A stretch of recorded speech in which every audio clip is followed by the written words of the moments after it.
My mother had an 18-year love affair with John Travolta. It's true.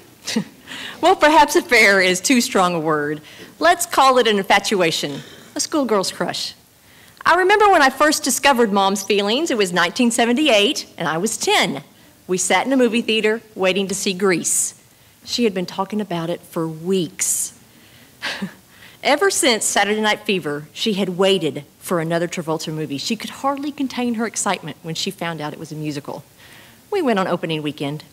We settled into our seats with our popcorn, and the lights dimmed, the music followed, and before long, Mom was lost. At some point between Sandra Dee and Grease Lightning, I got up to go to the bathroom. I don't think she even knew that I was gone, because when I returned to my seat and asked her what I'd missed, she merely put her finger to her lips and shushed. When the movie was over, we stayed and read the credits, trying to soak up every last note of the music. Then slowly we got up to leave. She took one step, turned around. Do you want to watch it again? I did. So we settled back into our seats and began discussing the finer points of the movie. My favorite part was the drag race. Mom's was the prom. That's practically the same tux he wore in Saturday Night Fever, she whispered during our second viewing. They're doing the same dance, too. A slight pause. I can dance like that, you know. And so it began, Mom and me sitting in the theater watching the latest Travolta flick, me charmed by his smile, Mom by his dancing. I often wondered if she ever closed her eyes and imagined herself up on that screen, feet shuffling, hips swaying.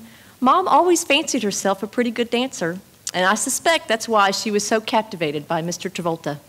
Even after the dismal Staying Alive in 1983, she was faithful. But Mom's love of dance didn't limit itself to the movies, and she was determined that I was going to love dancing too. So Tuesdays became dance lesson night. Being 13 was bad enough. Being forced into a musty church gym and spoon-fed the waltz and the foxtrot was torture. The simple agony of waiting for a boy to choose me as his partner was multiplied by the fact that Mom just sat at the side of the room grinning the whole time.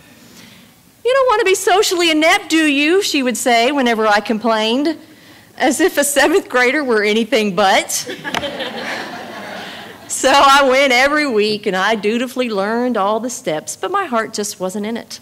Sometimes I'd look over at Mom, and she'd be leaning back against the wall, her eyes closed, smiling, and I wondered if she was imagining herself on the dance floor, smiling as she watched John Travolta move through the crowd to ask her to dance. Soon it was time for my first school dance, and it seemed only natural to Mom that she and Dad would chaperone. My horror didn't faze her. "Oh, you won't even know we're there," she said. We piled out of the car. I distanced myself immediately, found some friends, and we hesitated outside the gym door, all of us afraid to face the fact that we might not get asked to dance. We joined the crowd in the corner of the gym.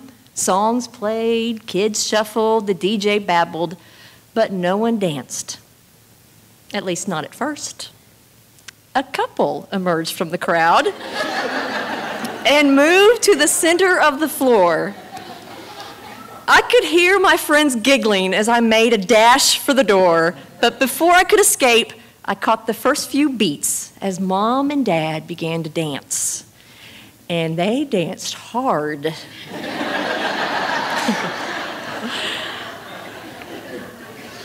I returned in a few minutes to see the floor full of bobbing heads and swaying bodies, and right in the middle of it all was Mom. And I must admit, she was a good dancer. I wondered if she would close her eyes and imagine that she was dancing with John Travolta. I watched her all night just to see, but she never did. Even on the slow songs, when she and Dad danced cheek to cheek, she kept her eyes wide open. For her, that reality was much better than a dream.